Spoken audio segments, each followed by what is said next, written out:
አጠቃላይ የሥላሴ አማኞች ማለት ነው። ስለዚህ ከዚህ በፊትም ይሄ ነገር ተጀምሮ ነበር ከረጅም ጊዜ በፊት በመሐከል ተቀዛቀዘ። ምናልባት ወደ ሌላም ሊያሸጋግረን የትብብር መድረክ ሊፈጠር ይችላል ብለን እናምናለን። ስለዚህ እንኳን ደህና መጣችሁ።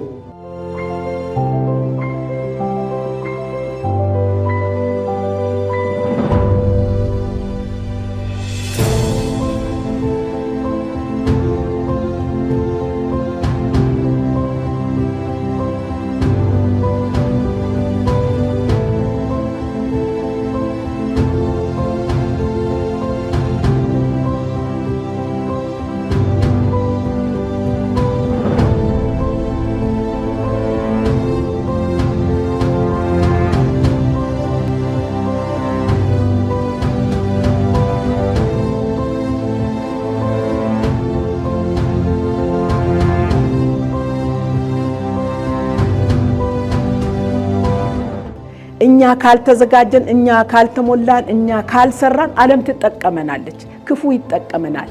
እኛን ክፉ ከተጠቀመ ለዓለም ከሆንን ወይም ቅድም ሲጸለይ እንዳየነው የአጋንንት ኃይላት በስጋ ኃይል እኛን ተጠቅመው ለማይረባ ለማይጠቅም ከተጠቀመን እንጎዳችኋለን። ግን አሁን ለመልካም ነገር እንዘጋጅ።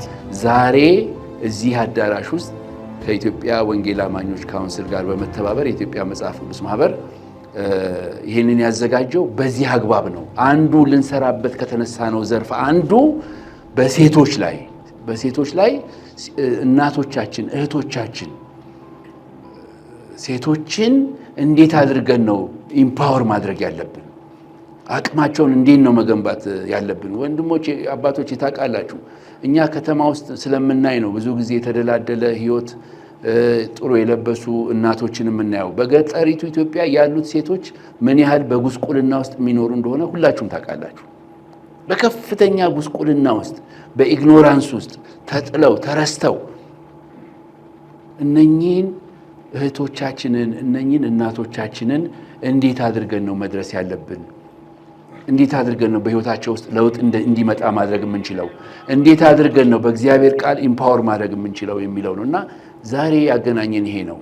አሁን ብዙ ሰዎች እኔንም ኩዌስችን ያደርጉኛል። እንዴ መጽሐፍ ቅዱስ ማህበር ዓላማውን ስትሆነው እንዴ በወጣቶችም ውስጥ እየገባ ነው፣ በሴቶችም ውስጥ እየገባ ነው፣ በደሞ አሁን በህፃናት ውስጥም እየገባ ነው። እንዴት ነው? መሰረታዊ የሆነው የእግዚአብሔር ቃል በመሰረቱ የማይገባበት ቦታ የለም። የማይለውጠውም ነገር የለም፣ የማይገባበትም ቦታ የለም። አይተናል። በታሪክ ብዙ ጊዜ ያየናቸው ነገሮች ናቸው። ዛሬ በዓለም ላይ ኮራፕሽንን፣ ሙስናን፣ ኮንፍሊክትን ለመከላከል አብዛኛዎቹ የአፍሪካ ሀገራት ጥሩ መፍትሄ ሆኖ ያገኙትን መጽሐፍ ቅዱስን በትክክል ተግባራዊ በማድረግ በሊደርሺፕ በአመራር ሚናቸው ውስጥ መሪዎች የመጽሐፍ ቅዱሳዊ ሴቶችን አፕላይ ቢያደርጉ የተሻለ መሪዎች ይሆናሉ። ኢንጂነሩ፣ ሐኪሙ፣ ወታደሩ ቢብሊካል የሆኑ ቫልዩዎችን መጽሐፍ ቅዱሳዊ ሴቶችን አፕላይ ቢያደርግ የተሻለ ባለሙያ ይሆናል። ደግሞ ይሄ እየታየ ነው፣ ፕሩፍ እየተደረገ ነው። ልዩነቱ በግልጽ እየታየ ስለሆነ እኛም እንደ መጽሐፍ ቅዱስ ማህበር ያለንን ትልቁን መሳሪያ ሰውን ሊለውጥ የሚችለውን መጽሐፍ ቅዱስን ይዘን በእነኚህ ዘርፎች እየተሰማራን ነውና ይሄ ነው ምክንያቱ ዛሬ የተገናኘንበት። መጽሐፍ ቅዱስ ስለ ሴቶች ምን ያስተምረናል? እናቶቻችንን እህቶቻችንን ኢምፓወር ለማድረግ አቅማቸውን ለመገንባት የተሻሉ እንዲሆኑ በኑሯቸውም በቤተሰብ አስተዳደራቸውም በልጅ አስተዳደጋቸውም በቤት አያያዛቸውም የተሻሉ እናቶች እንዲሆኑ መጽሐፍ ቅዱስ ምን ይላል? ያ መጽሐፍ ቅዱስ የሚነግረን ነገር እንዴት ተግባራዊ እናድርግ? ተግባራዊ ለማድረግ ደግሞ የአብያተ ክርስቲያናት ሚና ምንድነው? ይሄንን ነው ዛሬ ኩዌስችን የምናደርገው። ይሄንን ነው የምንተነትነው። ይሄንን ነው የምንወያየው። ትንሽ ግሩፕ ነው የተጠራው። ፐርፐዝ ነው አዘጋጆቹ ከየቤተ እምነቱ ቢያንስ ቢበዛ 5 ሰው ብቻ ጠርተን መጀመሪያ በዚህ መልኩ ከተወያየን በኋላ ላይ ደግሞ በስፋት እንወያያለን። ይሄ ምንም አይነት ዲኖሚኔሽናል ኢሹ የለውም፣ ዶክትሪናል ኢሹ የለውም። ስለ ዶክትሪን አናወራም፣ ስለ ዲኖሚኔሽን አናወራም። የምናወራው በየቤተ እምነታችን የምንገለገልበትን መጽሐፍ ቅዱስ በመጠቀም የህብረተሰባችንን ህይወት እንዴት እንቀይር። የሚያነብ ትውልድ ነው፣ መጽሐፍ ቅዱስ እጁ ላይ ያለ ትውልድ ነው። ሼልፎቻችን ላይ 3-4 መጽሐፍ ቅዱሶች አሉ። ባህሪያችን ሲታይ ግን እንኳን መጽሐፍ ቅዱስ አይደለም ፊክሽን የምናነብ ሰዎች አንመስልም። ሶሳል ያሳዝናል በእውነት ኢትዮጵያ ውስጥ ባለፉት 7-8 ዓመታት ያየናቸው አሁን በግጭት በመገዳደል በመጠላላት በመጠላለፍ ያየናቸው ነገሮች ኢትዮጵያ የክርስቲያን ሀገር ነች ብለን ለመናገር የሚያስደፍረን ነገር ነው ወይ? ካልሆነ ደግሞ ምንድነው ያልሰራነው ስራ? ቃሉን እግዚአብሔር ሰጥቶናል፣ ጥሩ ሀገር ሰጥቶናል፣ ጥሩ መሪዎች ሰጥቶናል፣ ጥሩ ሰዎች ሰጥቶናል። ለምንድነው መለወጥ ያልቻልነው? የት ላይ ነው ጉድለታችን? ይሄን በጥቅሉ በጅምላ ማየት አይቻልም። ከፋፍለን ማየት አለብን። በህፃናት በኩል ምን እንስራ፣ በእናቶች በኩል ምን እንስራ፣ በወጣቶች በኩል ምን እንስራ። ኢቭን በቤተ ክርስቲያን መሪዎች ሊደር ነን በሚሉት በመነኮሳቱ፣ በቀሳውስቱ፣ በመጋቢዎቹ፣ በወንጌላውያኑ በኩል ምን እንስራ? ምንድነው መስራት ያለብን ለውጥ እንዲመጣልን? ሁሌ ስለ ለውጥ እንናገራለን። ጠብ የሚል ነገር አናይም። ዋይ ምንድነው የጎደለን? የት ጋር ነው ፎርሸናል ማለት እኮ ነው። በሌላ ቋንቋ የፎረሽንበት ቦታ የት ላይ ነው? ይሄንን ነው። ለዚህ ነው መጽሐፍ ቅዱስ ማህበር እዚህ ውስጥ የገባውና ያው ብዙ ተናገርኩኝ፣ ይቅርታ። ዓላማውን በትክክል መረዳት ስላለብን ነው። እና እኛ አሁን እንደ መጽሐፍ ቅዱስ ማህበር ለውጥ ተኮር ነው። የእግዚአብሔር ቃል ይቀይራል። እንደ ድሮ መጽሐፍ ቅዱስ እያተምን መበተን አቁመናል። በቃ እያንዳንዱ መጽሐፍ ቅዱስ እጁ ላይ የደረሰው ሰው ምን ለውጥ አመጣ በህይወቱ ውስጥ? የእግዚአብሔር ቃል ይለውጣል ካልን መለወጡን አረጋግጠን መመስከር መቻል አለብን፣ ማየት መቻል አለብን። በመወደድ የሚያገለግል ተቋም ነው የኢትዮጵያ መጽሐፍ ቅዱስ ማህበር እና ከልባችሁ በዚያው ላይ ደግሞ እግዚአብሔር የሚረዳችሁ ይመስላል። የሆነ መንገድ ያመለከታችሁ ይመስላል። በእናንተ ጥረት ብቻ በሰው ጥረት የማህበረሰብ ለውጥ አይመጣም። ቀደምም ክቡር ሊቀ ኅሩያን ይልማ እንዳሉን እኒያ ተናገሩ የተባሉትም ጥናት አቅራቢ በእውነት በጣም ትልቅ ምልክት ነው። እናፍራለን እኛ አሁን የሃይማኖት አባቶች ነን ለማለት። ኢትዮጵያ በተለይ ስመ እግዚአብሔር ሳይጠራ የሚያደር ህዝብ የሌለባት ሀገር እንዴ ፓጋን እንኳን የለባትም ብለን ልንገልጣት የምንችል ሀገር፣ ሁሉም የፈጠረ አለኝ አንድ ሕያው አምላክ አለኝ ብሎ የሚያመልክባት ከስላሴ አማኞች ውጭ ወልድ ዋህድ ከምንለው ውጭ ያለ ማህበረሰብ አለን ብለን በዚህ ውስጥ የሚደረገውን የሚሆንብንን የምናደርገውን ስናይ ራሱ ተቋሞቻችን ውስጥ ያለው መገፋፋት፣ መጠላላት፣ መለያየት፣ መጠላለፍ አንድ አምላክ አለኝ የሚል በስላሴ ስም የሚያምን ማህበረሰብ ነው። አሁን እኛ የስላሴ አማኞች ውስጥ ያለ ነው እንደዚህ አይደል? አንድ አምላክ አለን፣ አንድም ሶስትም ብለን የምናምነው አምላክ አለን፣ ሕያው አምላክ አለን የምንል ሰዎች ግን ከዚህ ሕያው አምላክ ከዚህ ሕያው እሳቤ ወጥቶ በወንዝ በጎጥ በሸንተረር የሚከፋፈል ማህበረሰብ ጭምር የፈጠርንበት ሀገር ውስጥ እግዚአብሔር ካረዳችሁ ለውጥ ማምጣት ከባድ ነው። መንገዳችሁ ግን እግዚአብሔር የሚመራው ይመስላል። ልዩነት የሌለበት ተቋም አሁን ሁላችን ቀደም ፕሮግራመሩም እንደገለጡት አሁን የቦርድ አባላቱም እንግዲህ ለመጋቢ እዚህ መምጣትውን አላውቅም፣ እንኳን ደህና መጡ። ጥሩ ነው፣ በጣም ጥሩ ነው። በጣም በፍቅር የሚያይ ሰው፣ ማህበረሰቡን የሚያስተባብር ሰው፣ ማዕከላዊ ሐሳብ ያለው ሰው። የሐዲስ ኪዳን ሰው መሆን በመሰረቱ ማዕከላዊነት ነው እኮ። አክራሪነት፣ ጽንፈኝነት የሆነ ጥግ ይዞ መቀመጥ አለ። እንደዚህ መጽሐፍ ቅዱስ አልቀረጸንም አልነገረንም። እና ማዕከላዊ ሐሳብ ያላቸው ሰዎች፣ በፍቅር የሚያገለግሉ ሰዎች እነ ሊቀ ኅሩያን ያሉበት ቦታ በእውነቱ በጣም ትልቅ ጅማሬን የጀመራችሁት። በዚያው ላይ ደግሞ እውነት ለመናገር ኢየሱስ ክርስቶስ ለማዳን መጣ፣ ተገለጠ፣ ይሄን ዓለም አገለገለ፣ እየተገደለ አገለገለ ስንል ከሴቶች ውጭ አይደለም፣ ከሴቶች ውጭ ነው። እንግዲህ በገንዘባቸው ያገለግሉት ነበረ አይደል? በኋላ ደግሞ እስከ መቃብር ድረስ የተከተሉት እኮ እነሱ ናቸው። አሌሉያ ገይሰ ሌሊት ገስግሰው ጨክነው ጨለማውን ሳይፈሩ ሄደው መቃብሩን ያዩ ሴቶች ናቸው። ላመኑበት ነገር ወደ ኋላ የሚሉ አይደሉም። ማቴዎስ 28:7 እሱ እንዲያው ሂዱና ንገሯቸው፣ ወደ ገሊላ ይቀድማቸዋል፣ በዚያ ታገኙታላችሁ ብላችሁ ንገሯቸው ተብለውም የተነገራቸው እናቶቻችን ናቸው። እናቶቻችን ናቸው፣ ሴቶች ናቸው። ያው በዓለ መንፈስ ቅዱስን ስናስብ የሐዋርያት ሥራ የሚነግረን በማርቆስ እናት ቤት አይደል? በጽርሐ ጽዮን የኢየሱስ እናት ማርያምና ሴቶችን ባሉበት በአንድ ላይ ይጸልዩ ነበር። ክርስትና ከነሱ ሳይዎች አልታሰበም። አባቴ ቅድም እንደነገሩት ወደ ክርስትና ስንመጣ ትንሣኤውን መጀመሪያ የመሰከሩት ሴቶች ናቸው። የትንሣኤው ምስክሮች ሴቶች ናቸው። ክርስቶስንም እስከ መስቀል ድረስ የተከተሉት ሴቶች ናቸው። ዛሬም በብዙ ችግርና መከራ ቤተ ክርስቲያንን እየመሩት ወይም ደግሞ እያገዙ ያሉ ሴቶች ናቸው። እርግጠኛ ነኝ የሁላችንም ቤተ እምነት መለስ ብለን ስናይ ማን ነው በአብዛኛው ቤተ ክርስቲያኑን ቀጥ አድርጎ የያዘው? ከእሑድ እስከ እሑድ በሚጠየቀው ነገር ሁሉ ያሉት ሴቶች ናቸው። በብዛትም ረገድ ብንመለከት ሴቶች ናቸው። ግን በብዛት ሆነው ግን የሚገባቸውን ያህል ቤተ ክርስቲያኒቷን ወደፊት የመምራት እምነት የማስተላለፍ እምነትን የመጠበቅ በሐዋርያዊ ሥራ የመሳተፍ እድል ተሰጥቷቸዋል ወይ የሚለው ነገር ስንጠይቅ አሁንም መድረስ ያለብን ያህል አልደረስንም። ስለዚህም ይሄ እንቅስቃሴ በጥናት የተደገፈ እንዲሁም ደግሞ የሚቆጠሩ ኃላፊነቶች ያስቀመጠ ተግባር ውስጥ እንድትገቡ እኔ እንደ ቤተ ክርስቲያን እኔ የምለው ሳይሆን ቤተ ክርስቲያን ኦልሬዲ የፈቀደችው ነገር ነው። እንዳውም እህቴ በጣም ትህትና አብዝተሻል። ምክንያቱም ይህ ጉባኤ ጥናት ወንዶችም ሴቶችም እኩል የሚያጠኑበት እኩል የሚያቀርቡበት መድረክ ላይ ነን ብዬ ነው ማምነው እንደ ቤተ ክርስቲያን። እንዲሁ ተጨባጭ ምሳሌ ለመጥቀስ ያህል ርዕሰ ሊቃነ ጳጳሳት ፍራንቺስኮ ምን ይሉ ነበረ?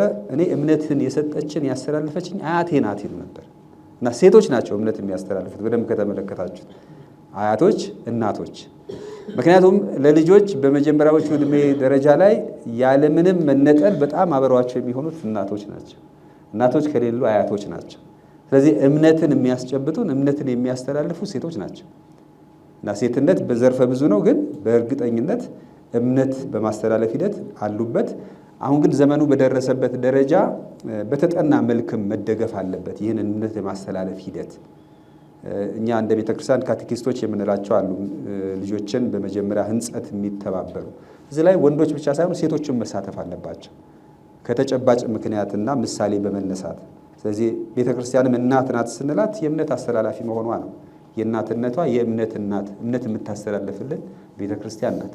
ስለዚህ በእናትነት የምትገለጸው የሴቶችን ሚና በጣም የሚያጎላ ነው። እምነትንም መጠበቅ ብዙ ጊዜ ቅድምም እንደተገለጸው እናንተ በትዳር ያላችሁ በደንብ ማስተዋል ትችላላችሁ። ሴቶች በእምነታቸው ጠንካራ ከሆነ ወንዶቹንም ቀጥ አድርገው ይዛሉ። ብዙ ጊዜ አማኞቻችን ወደ ሌላ እንዳይሄዱ ከፈለግን ሚስቶች ወይም ደግሞ እህቶች፣ ሴቶች በእምነቶች ጠንካራ መሆን አለባቸው እና ወንዶች እኛ እንገራለን። ምንድነው ዓለምን መምራት እንችላለን፣ እኛን የሚመሩን ግን ሴቶች ናቸው ይላሉ። ስለዚህ ሴቶች እምነት እንዲጠና እንዲጠነክር እያደረጉም ነው። አሁን ግን በተጠና መልኩ ቤተክርስቲያን ውስጥ መዋቅራዊ በሆነ መንገድ እንዲያስተምሩ እንዲያስጠብቁ እድል መስጠት አለብን። ተገቢና የወቅቱ ተጠያቂ ጥያቄ ነው።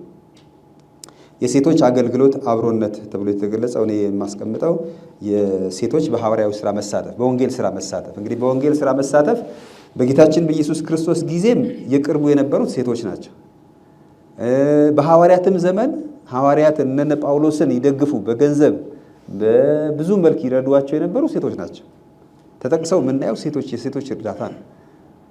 ስለዚህ ዛሬም ቤተክርስቲያንን በሐዋርያዊ ስራ እህቶቻችን በጣም ንቁ ተሳታፊዎች ሊሆኑ ይገባል። የኛ ድርሻ መጸለይ፣ የኛ ድርሻ አንተም ተው ብሎ እንደ መንፈሳዊ አባት መቆጣት፣ ሁሉ እንዲረጋጋ ማድረግ ከኛ ይጠበቃል።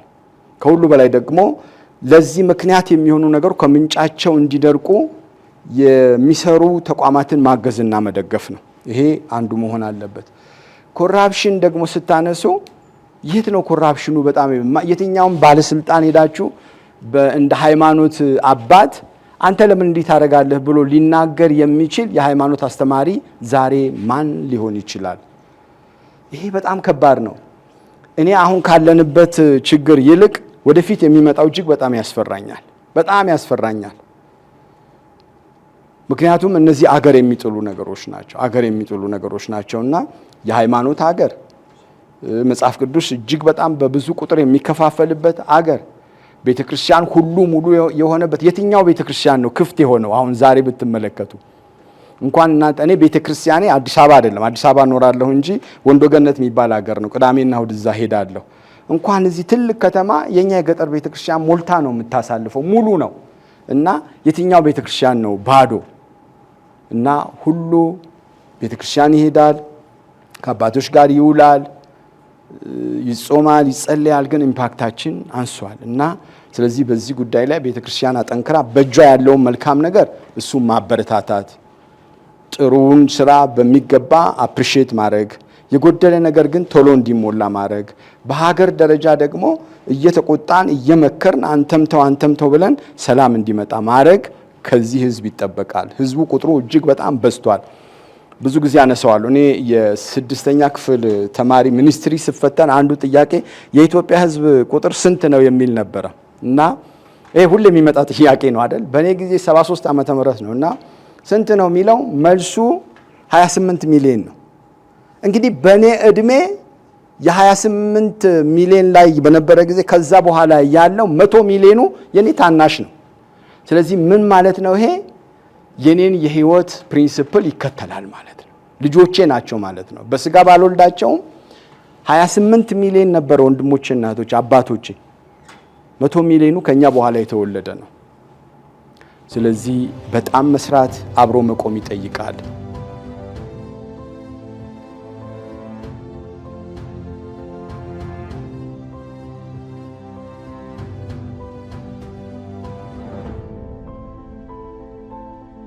መጀመሪያ ሥላሴ አማኞች አንድ ላይ ሆነው መጸለይ ትልቅ ነገር ነው። እኛ ክርስቶስ አማኞች ሆነን ክርስቶስን አብረን መያዝ መጓዝ መቻል አለብን። አብረን ለመጓዝ ደግሞ በጸሎት ነው የምንቀርበው። መጽሐፍ ቅዱስ ቃል እንደሚያደርገው ሁላችንም ወንድማማች ስርዓት ባለው ሞራል ባለው መንገድ መያያዝ ይኖርብናል። ትልቁ ጥንቃቄ ዶክትሪን ውስጥ አንገባም። አንድነታችን ላይ በማተኮር አንድነታችንን እያጠነከርን ስንሄድ ልዩነታችን የማይጠፋበት ምክንያት የለም። ወደፊት አናውቅም እና እኔ እንደ ካቶሊክ የሚታየኝ እናቶችን መያዝ ትልቅ ጸጋን ያመጣል፣ በረከትን ያመጣል።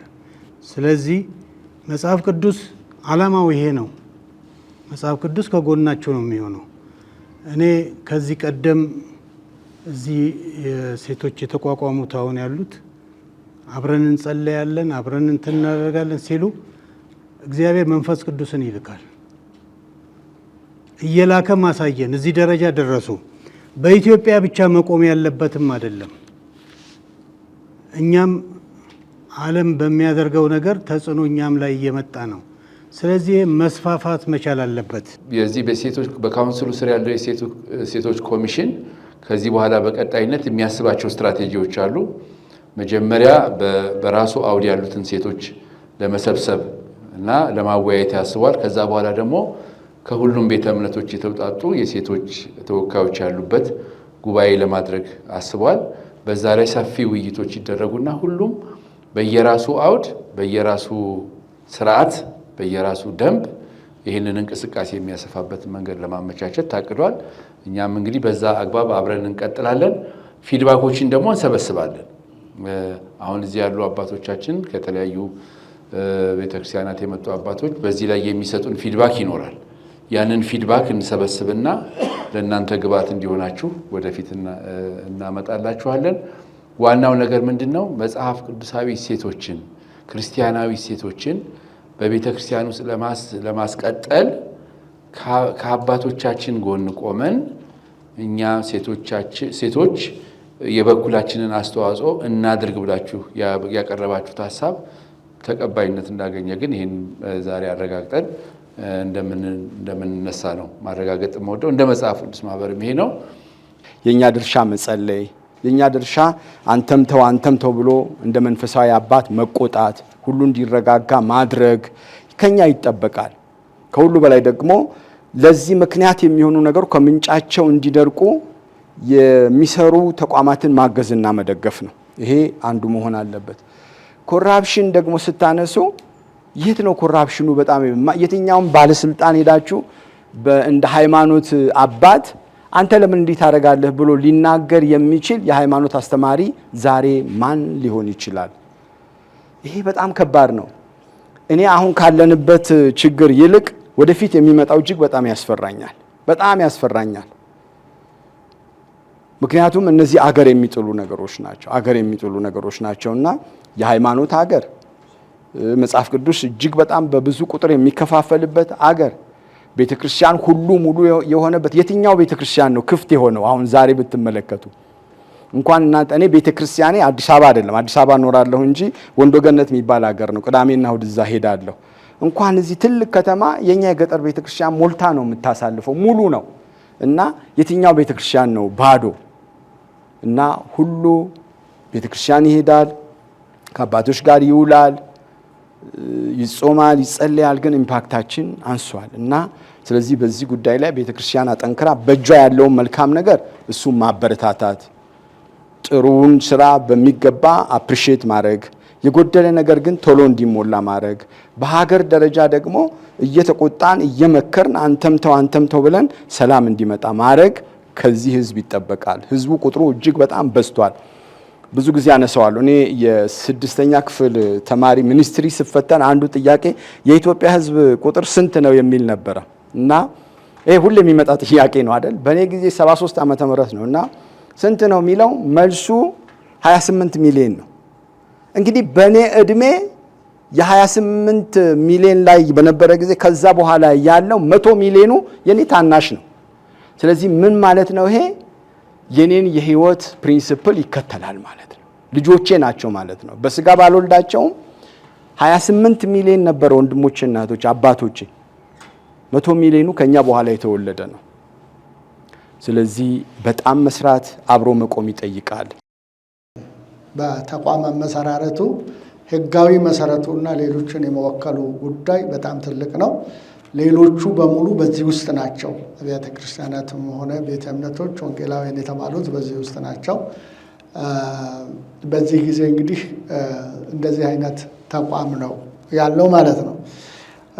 ስለዚህ ካውንስሉ አሁን በተባለው መሰረት የካውንስሉ የተለያየ ኮሚሽኖችንም በማቋቋም ተቋማትንም በማቋቋም ወንጌላውያን መስራት ያለባቸውን ስራ ይሰራል። ከዚያ ውስጥ አንዱ የሴቶች አገልግሎት ኮሚሽን ነው። የሴቶች አገልግሎት ኮሚሽን ብቻ ሳይሆን የልጆችም የወጣቶችም ኮሚሽን አለ፣ ሌሎችም ኮሚሽኖች አሉ።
እግዚአብሔር አምላኬ ሆይ ስራ ቀጣይ ሆኖ ወደ መሬት ወርዶ ጌታ ሆይ ስራ እንድንሰራበት እንድትረዳን ጸልያለሁ። ለዚህ በሚያስፈልገው ነገር ሁሉ ከኛ ጋር እንድትሆን ጸልያለሁ። እግዚአብሔር አምላካችን ሆይ ቤተክርስቲያን ኢትዮጵያ ውስጥ ያለችው እያንዳንዱ ቤተ እምነት በዚህ ጸጋ ጌታው እንድትባርክን ጸልያለሁ። በሚያስፈልገን በጀትና እግዚአብሔር ሪሶርስም እንድትባርክን ጸልያለሁ። የኢትዮጵያ ታሪክ ይቀየር፣ የቤተ እምነቶቻችን ታሪክም ይቀየር ጌታ ሆይ በቃሊ መሰረት ላይ ሆነን ጌታ እውነትን በመናገር እውነትን በመስበክ እውነትን በመግለጥ ለሌሎች ጌታ ሆይ በኢትዮጵያ ምድር መንግስት እንድትሰፋ እንጸልያለን። የዛሬው የስብሰባ ዓላማ ዋነኛ ዓላማ በኢትዮጵያ ወንጌል አማኞች አብያተ ክርስቲያናት ካውንስል የሴቶች አገልግሎት ኮሚሽን አለ። ይሄ ኮሚሽን እንግዲህ ከሚሰራው ስራዎች መካከል አንዱ በስላሴ አማኝ ሴቶች ሕይወት የመጽሐፍ ቅዱስ እሴቶችን ማስረጽ የሚል አጀንዳ ይዞ ነው የተነሳው። ይህንን እንግዲህ በምን አይነት መንገድ ብንተገብረው በምን አይነት መንገድ ብንሰራ ይሻላል የሚለውን ስንጸልይ ስንመካከር ነበረ። ከዛም ደግሞ ከኢትዮጵያ የመጽሐፍ ቅዱስ ማህበር ጋር አብረን ብንሰራ የበለጠ ውጤታማ እንሆናለን የሚለውን ተመካከርንና የኢትዮጵያ መጽሐፍ ቅዱስ ማህበር ሄደን አናገርናቸው እና ስናናገራቸው በሙሉ ፈቃደኝነት አብረውን ሊሰሩ ባሉት ስራዎች በሙሉ ባሉት ፕሮግራሞች በሚወጡት መርሃ ግብሮች ሁሉ አብረውን ሊሰሩ ፈቃደኛ እንደሆኑ ገለጹልን። ከዚህም የተነሳ አሁን እንግዲህ ከኢትዮጵያ መጽሐፍ ቅዱስ ማህበር ጋር የስላሴ አማኝ ሴቶችን በሚመለከት እንደ ፕሮጀክት ቀርጸን የምንሰራ ይሆናል ማለት ነው። ዋናው ዓላማ ያሉን የአስተምህሮ ነገሮቻችን በሙሉ እንደተጠበቁ ሆነው አንድ የሚያደርገን ግን እውነት አለ። ይሄም የመጽሐፍ ቅዱስ እሴቶችን መጠበቅ ደግሞም በልጆቻችን በተሰማራንበት ቦታ በሙሉ ደግሞ ይህንን እሴቶች ማስረጽ ማስቀጠል ከአባቶቻችን ከመሪዎቻችን ከቤተክርስቲያን መሪዎቻችን ጎን በመሆን ይህን የመጽሐፍ ቅዱስ እሴቶች በምድራችን ላይ እንግዲህ ባለው በወጣቱና በልጆቹ ውስጥ ማስረጽን ዓላማ አድርገን ነው እየሰራን ያለ ነው። ዛሬ እንግዲህ ዋናው የተሰባሰብንበት ዓላማ አባቶች ይህንን ተረድተው የቤተክርስቲያን አባቶች መሪዎች ይህንን ተረድተው ይህንን ተገንዝበው ፕሮግራሞቹን እንዲባርኩ ግብአት እንዲሰጡ ከፊት ሆነው ምክርን እየሰጡ አቅጣጫን እያሳዩ የምንተገብርበትን ሁኔታዎች እንዲያመቻቹ ከጎናችን ሆነው በልዩ ልዩ አይነት መንገድ ድጋፎችን እንዲሰጡ ነው የምናስበው። እንግዲህ ከዚህ በመቀጠል በስላሴ አማኝ ሴቶች አንድ ላይ መተን ደግሞ እንዴት ነው ይህንን የመጽሐፍ ቅዱስ እሴቶች በራሳችን ሕይወት እየተገበርን ለልጆቻችን የምናስተላልፈው ለቀጣይ ትውልድ የምናስተላልፈው እነዚህን እሴቶች ጠብቀን ማስጠበቅ ማስቀጠል የምንችለው እንዴት ነው የሚሉ አውደ ጥናቶች ይቀርባሉ ማለት ነው። ውይይቶች ይካሄዳሉ ማለት ነው። ሰፋ ያሉ ስራዎችን አቅደን እንግዲህ በዚህ መሰረት እንሰራለን። ዛሬ የተገኙ የቤተክርስቲያን መሪዎች አባቶች በሰጡን ግብአት እጅግ ደስተኞች ነን።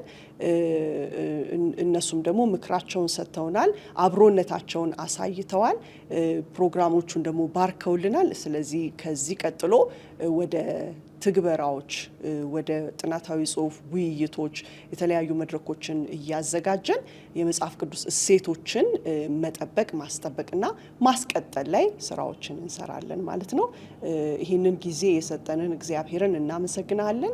የመጽሐፍ ቅዱስ ማህበር ከጎናችን ቆሞ እነዚህን ስራዎች እንድንሰራ በልዩ ልዩ መንገድ ድጋፍ እያደረገልን ስላለ ልባዊ ምስጋናችንን እናቀርባለን።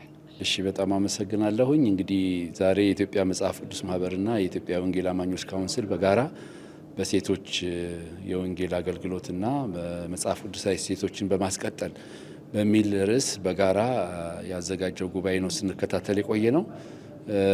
እንግዲህ እንደምታውቁት ያው በክርስቲያናዊ ሴቶችን የማስቀጠል ጉዳይ የሁሉም ኃላፊነት ነው። በዚህ ጉዳይ ላይ በእርግጥ የቤተ ክርስቲያን መሪዎች ትልቁን ሚና ቢጫወቱም ሁሉም ምእመን ደግሞ በክርስቲያናዊ ሴቶችን በማስቀጠል ረገድ ኃላፊነት እንዳለበት ይታመናል። ስለዚህ በማህበረሰባችን ውስጥ ትልቁን ኃላፊነት በቤተ ክርስቲያን ውስጥ ወይም በእምነት ተቋማት ውስጥ ትልቁን ድርሻ የሚወስዱት ሴቶች ናቸው። ይህንን ደግሞ ለማረጋገጥና የሴቶችን ሚና በቤተ ክርስቲያን ውስጥ በተለይ መጽሐፍ ቅዱሳዊ ሴቶችን በማስቀጠል ረገድ የሴቶች ሚና ምን መሆን አለበት፣ ከቤተ ክርስቲያን ምን ይጠበቃል፣ በተለይ ደግሞ መሪዎች በዚህ ጉዳይ ላይ ሴቶችን እንዴት ነው ኢምፓወር ማድረግ የሚገባቸው የሚለውን ለመነጋገር የተጠራ ስብሰባ ነበር። በኢትዮጵያ መጽሐፍ ቅዱስ ማህበር በኩል ከሁሉም ቤተ እምነቶች ክርስቲያን ቤተ እምነቶች የተጠሩ አባቶች ተገኝተዋል። በጉባኤው ላይ በእያንዳንዱ የራሱን ኤክስፒሪየንስ ምንም አይነት ዶክትሪን ወይንም የስነ መለኮት ጉዳይን ሳይነካ ሁሉም በየቤተ እምነቱ ሴቶችን በቤተ ክርስቲያን አገልግሎትና የመጽሐፍ ቅዱሳዊ ሴቶችን በማስቀጠል ረገድ ምን ማድረግ አለባቸው? ምን መስራት አለብን? የጋራ የሆኑ ጉዳዮች አሉን። መጽሐፍ ቅዱሳዊ ሴቶች ብለን ስንል ደግሞ የጋራ የሆኑ ጉዳዮች አሉ። ስለ ሰላም፣ ስለ ልማት፣ ስለ አብሮነት፣ ስለ ወጣቶች ይህንን በመሳሰለ አንድ ሴት ቤተሰብን ከመመስረት ጀምሮ ትልቅ ኃላፊነት ስላላት በዚህ ላይ ምን መሰራት አለበት በሚለው ላይ ሰፊ ውይይት አድርገናል። ውይይቱ በቀጣይም የሚቀጥል ነው። በተለይ በዚህ ረገድ ሴቶችን በቤተ ክርስቲያን ውስጥና በመንፈሳዊ ተቋማት ውስጥ ኢምፓወር የማድረጉ ስራ ወደፊት ተጠናክሮ እንደሚቀጥል ስምምነት ላይ ተደርሷል። ብዙ ስራ እንሰራለን፣ በማህበረሰባችን ውስጥ ለውጥ እናመጣለን የሚል ትልቅ እምነትና ትልቅ አንድምታ ይዘን ፕሮግራማችንን ጨርሰናል። እግዚአብሔር ይስጥልኝ ስለጋበዛችሁኝም። መላከ ፀሐይ አባ ኃይለ መለኮት ይባላለሁ። በኢትዮጵያ ኦርቶዶክስ ተዋሕዶ ቤተክርስቲያን በአዲስ አበባ ሀገረ ስብከት የሊቃውንት ጉባኤ ሰብሳቢ ነኝ። የዛሬው አጀንዳ ትልቅ አጀንዳ ነው። ዓለምን ማለዘብ፣ መግራት፣ መግዛት፣ ትውልዱን መቅረጽ፣ ማስተካከል እና አሁን ከሄደበት የብልሽት መንገድ መቀለስ የሚችል አጀንዳ ነው። እናት የማታዘው ልጅ የለም። እናት አባብላም ታስተምራለች፣ ተቆጥታም ታስተምራለች። እየዳሰሰች ለቅሶውን መልሳ ታስተምራለች። እናቶቻችን ያሉበት ነገር ሁሉ የቀና ነው የሚሆነው። ዓለምን በወንጌል ስትቀና ሐዋርያት ሂዶ አስተምሩ ሲባሉ አገልጋዮች የነበሩ እናቶቻችን ናቸው። ሲርባቸው እያበሉ፣ ሲቸግራቸው መከራቸውን እያሳለፉ እንዳይሞቱባቸው ጭምር እየደበቁ እና በመጽሐፍ ቅዱስ የምናየው እሱን ነው። እስከ መስቀል ሞት ድረስ የተከተሉ ሴቶች ናቸው። እያለቀሱ አታልቅሱ ብሏቸዋል ጌታ ዘወር ብሎ። በኋላም ደግሞ በትንሣኤው ጊዜ ሞቶ አለመቅረቱን፣ ከመቃብር በታች አለመሆኑን፣ ሞትን ድል ነስቶ ሙስና መቃብርን አጥፍቶ መነሳቱን፣ ሕያው መሆኑን ለዓለም እንዲነግሩ ሁራ ንግራ ለአርዳዬ፣ ሂዱና ለወንድሞች ንገሯቸው፣ ተነስቷል በሏቸው፣ በገሊላም ይቀድማቸዋል በሏቸው። የማቴዎስ 28:7 ላይ ያለ የምታገኙት ነው በአዲስ ኪዳንና ሂዱና ንገሩ በሏቸው ብሎ የነገራቸው ሴቶችን ነው። ቆማ ያገኛት ሴቷን ነው። እና አሌሉያ ገይሰ በሌሊት ገሰገሱ ነው የሚለው። እናቶቻችን ላመኑበት ነገር ገንዘባቸው ጉዳያቸው አይደለም፣ ጉልበታቸው ጉዳያቸው አይደለም። የጉልበት አቅማቸውን እስከ መጨረሻ ድረስ ይሰጣሉ። የገንዘብ አቅማቸውን እስከ መጨረሻ ድረስ ይሰጣሉ። እናቶቻችን ላመኑበት ነገር ሕይወታቸውን ይሰጣሉ። ይሄ ከሆነ ዓለም ይለወጣል። አሁን የተበላሸው ዓለም፣ አሁን የምታዩት ዓለም የተበላሸ በአንድ ሀገር የሚኖር አንድ እግዚአብሔርን አመልካለሁ የሚል ግን ማይግባባ፣ ማይናበብ፣ ማይስማማ፣ ማይዋደድ ሳይዋደድ እግዚአብሔርን አመልካለሁ የሚል ትውልድ የፈጠር ነው። እናቶቻችን ላይ ስላልሰራን ነው። ከእናቶቻችን ስላመለጥን ነው። ከእናቱ ያመለጠ ትውልድ ስለፈጠርን ነውና እናቶቻችን በዚህ ልክ ከሄዱ በኢኮኖሚ ካገዝናቸው፣ በሀሳብ ካገዝናቸው፣ አስተባብረን ከፈቀድንላቸው፣ ወደፊት ካመጣናቸው ትልቅ ለውጥ ያመጣሉ። እምነቴ የጸና ነው። የኢትዮጵያ ኦርቶዶክስ ተዋሕዶ ቤተክርስቲያን ሰበካ ጉባኤ የሚባል መዋቅር አላት። አመራሩ ማለት ነው። እዚያ ውስጥ ይሳተፋሉ። ሰንበት ትምህርት ቤት የሚባል የወጣት ክፍል አላት። ሰንዳይ ስኩል የምንለው እዚያ ውስጥ በሰፊው ይሳተፋሉ። በአገልግሎቱ የነሱ ነው። በየሁለንተናው ስታዩ ትልልቅ በዓሎች እናዘጋጃለን። ለማየት የሚያስጨንቁ የሚያስደንቁ የሴቶቻችን የእናቶቻችን የእህቶቻችን ውጤት ነው እሱና ውጤት ያመጣሉ። እኛ ስለምናውቀው ውጤቱ ነው። ከመጽሐፍ ቅዱሱ መሰረት ጀምረን ከጌታ ሞት መከራ ጀምረን እናውቀዋለን። አሁንም እነዚህ የጀመሩት ነገር ፍሬያማ ነው። ለኢትዮጵያ ለውጥ ያመጣል፣ ሕይወት ይሰጣል። ስለጋበዛችሁኝ እግዚአብሔር ይስጥልኝ። የዛሬው ፕሮግራም እንግዲህ እንዳያችሁት የካውንስሉ የሴቶች አገልግሎት ኮሚሽን ባዘጋጀው ፕሮግራም ከኢትዮጵያ መጽሐፍ ቅዱስ ማህበር ጋር በመቀናጀት የወንጌል አማኞች አብያተ ክርስቲያናት ሴቶች አገልግሎት ብቻ ሳይሆን መጽሐፍ ቅዱሳዊውን እሴቶች በስላሴ አማኞች መጽሐፍ ቅዱስን በሚያምኑት መጽሐፍ ቅዱስን መሰረት ባደረጉ በእነዚህ ሶስት ቤተ እምነቶች የመጽሐፍ ቅዱሱ እሴቶች ሴቶች ኢንተርናላይዝ እንዲያደርጉ ወደ ውስጣቸው እንዲያስገቡና የራሳቸው እንዲያደርጉ በጋራ የመስራት ዓላማ ነው። ይሄ የዶክትሪኖችን ወይም የቤተ እምነቶችን አስተምሮና ልምምድ ወይም ቀኖና በመንካት ወይም ደግሞ የሴቶች ፖዚሽን ምንድን ነው የሚለው ሳይሆን መንፈሳዊውን እሴቶች መጽሐፍ ቅዱሳዊውን እሴቶች ሴቶች ኢንተርናላይዝ እንዲያደርጉ ወይም ደግሞ በውስጣቸው እንዲተገብሩትና ወደ ታች እንዲያወርዱ በቤተሰብ እንዲያደርጉ በጋራ የመስራት ፕሮግራም ነው። እንግዲህ ሴቶች በቤትም ውስጥ ሆነ በማህበረሰብ ውስጥ ትልቅ ሚና ያላቸው ናቸው። ሴቶች መጽሐፍ ቅዱሳዊ እሴቶችን የራሳቸው ካደረጉና ለልጆቻቸው የሚያስተላልፉ ከሆነ መጽሐፍ ቅዱሳዊ እሴቶች በስላሴ አማኞችም ሆነ በማንኛውም ሃይማኖት ተከታዮች ዘንድ እጅግ በጣም አስፈላጊ በመሆኑ ለሀገር ሰላም ይሆናል፣ ለቤተሰብ ሰላም ይሆናል፣ ጦርነት ይቆማል፣ ሰዎች ቢያንስ መጠላላትና መገዳደልን ያቆማሉ። እነሱ ምሳሌ ሲሆኑ በቤተሰብ ውስጥ ቤተሰቡ እነሱን ይከተላል፣ ልጆች እናቶቻቸውን ይከተላሉ። እናቶች ደግሞ ተጽዕኖ ፈጣሪ ናቸው በባህሪያቸው በቤተሰብ ውስጥ በልጆች ላይ እንዲሁም ደግሞ ባለቤቶቻቸውም ላይ ተጽዕኖ የሚፈጥሩ ስለሆነ ትልቁ ውበታቸው ትልቁ ጉልበታቸው ደግሞ መጽሐፍ ቅዱሳዊ እሴት በመሆኑ ይህን እሴት በየቤተ እምነቱ ቢያወርዱት ሁሉም ቢተገብረው ለሀገር ለቤተ ክርስቲያን ለሀገር ለውጥ ይሆናል ማለት ነው። በኢትዮጵያ ውስጥ ያሉ አብዛኛው ፐርሰንት ክርስቲያን ነው። ኦርቶዶክስ ክርስቲያን በቁጥር ይበዛል። ቀጥሎ ሙስሊም አለ። ቀጥሎ ደግሞ የኢቫንጀሊካል ቤተ ክርስቲያን አማኞች አሉ። በአጠቃላይ ስናይ እንግዲህ ከ98% በላይ የሆኑ አማኞች ናቸው።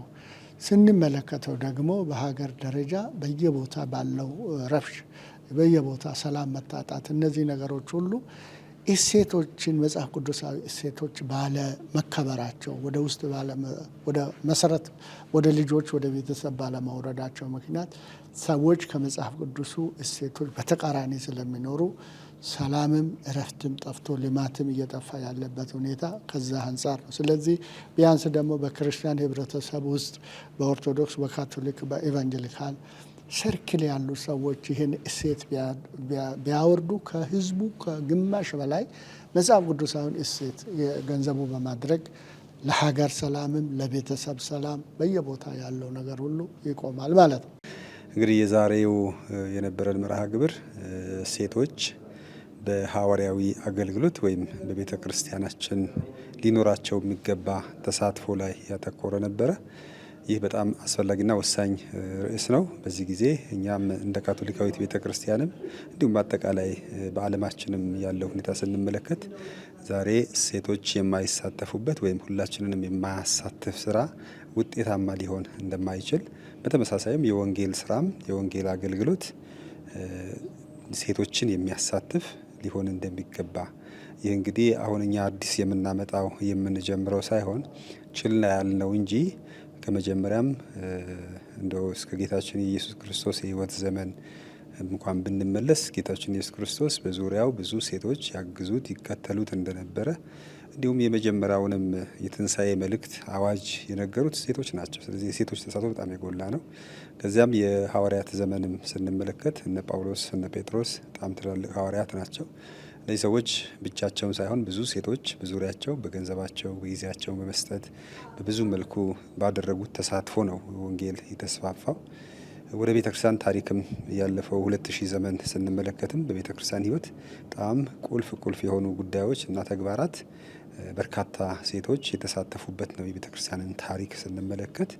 ስለዚህ በጠባቡም ደግሞ የቤተሰብም ሕይወት ብንመለከት የእያንዳንዳችን ክርስትናን ብንመለከት እምነታችንን ከእናቶቻችን ያገኘ ነው። ስለዚህ ሴቶች ሁል ጊዜ በዚህ እምነት የማስተላለፍ ተግባር ላይ ቁልፍ ሚና የነበራቸው ያላቸውም ናቸው። ዛሬ ደግሞ ሁሉም ቤተክርስቲያን ብንመለከት አብዛኛው የቤተክርስቲያን ተሳታፊ ንቁ ተሳትፎ እያደረጉ ያሉ ሴቶች ናቸው። ስለዚህ እነዚህ ንቁ ተሳትፎ የሚያደርጉ ሴቶች በስብከተ ወንጌል ቢሳተፉ ደግሞ እንዴት የበለጠ ሊሆን እንደሚችል፣ በእርግጥ አሁን አይሳተፉም ማለትም አይደለም። በብዙ መልኩ ስማቸው ሳይጠራ ሳይታዩ ከጀርባ ሆነው በጣም ብዙ ስራ የሚሰሩ ሴቶች አሉ። ግን ተቋማዊ በሆነ መንገድ በጥናታዊ ጽሑፍ ቤተክርስቲያንን በማገልገል በማስተባበር በመምራት ቤተክርስቲያንን በማቋቋምም ቢሆን ተቋማዊ በሆነ መንገድ ቦታ ሊሰጣቸውና ሊያገለግሉ ይገባል የሚለው ነውና ይህ በጣም ሊበረታታ የሚገባው ነው። እንግዲህ እኛ እንደ እግዚአብሔር ፈቃድ ዛሬ በዚህ ተወያይተናል። የተወያየንበት እግዚአብሔር እንግዲህ በመንፈስ ቅዱስ አማካኝነት ወደ ተግባር እንዲመራን መጸለይና መለመን ብቻ ነው። ለእሱ አደራ እንሰጣለን። እኛ ደግሞ ለመተባበር ዝግጁነታችንን የገለጽ ነው ማለት ነው።